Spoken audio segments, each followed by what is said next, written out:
সেই ফেরাউনকে আল্লাহ তাআলা কি করেছেন?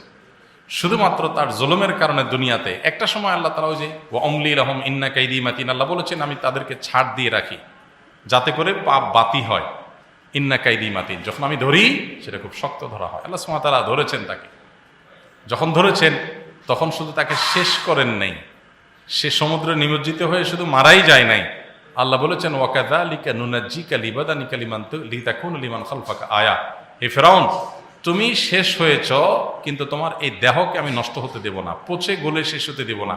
এটাকে আমি টিকিয়ে রাখবো পৃথিবীতে, যাতে করে পরবর্তীতে পৃথিবীতে যারা আসবে তোমার লাশ দেখে শিক্ষা নেয় যে অহংকারী এবং জালিম অত্যাচারীর পরিণতি এমন হয়, দুদিন আগে হোক আর দুদিন পরে হোক।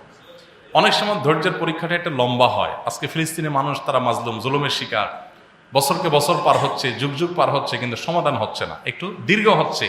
কিন্তু চুল পরিমাণ কোনো সন্দেহ থাকবার অবকাশ নেই যে আল্লাহ তাআলা জালিমকে ধরবেন আর মাজলুমকে মুক্ত করবেন, দুদিন আগে হোক আর পরে হোক।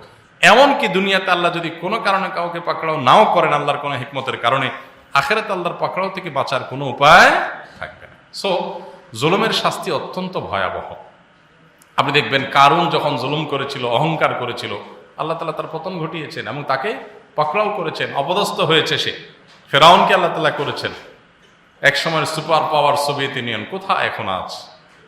আজ পৃথিবীতে যত পাওয়ার আছে, পৃথিবীতে ইতিহাসে যত পাওয়ার ছিল, অহংকার এবং জুলুমের উপরে যাদের প্রসাদ দাঁড়িয়েছিল, আল্লাহ তাআলা একসময় সেটা চূর্ণ বিচূর্ণ করেছেন। সো আমরা ব্যক্তি পর্যায়ে অথবা প্রাতিষ্ঠানিক পর্যায়ে যে পর্যায়ে জুলুম করব, আল্লাহ সুবহানাহু ওয়া তাআলার কাছে তার জবাবদিহি করতেই হবে। সবচেয়ে ঘৃণিত, সবচেয়ে ভয়ঙ্কর অপরাধগুলোর মধ্যে থেকে একটা হলো এই জুলুমের অপরাধ।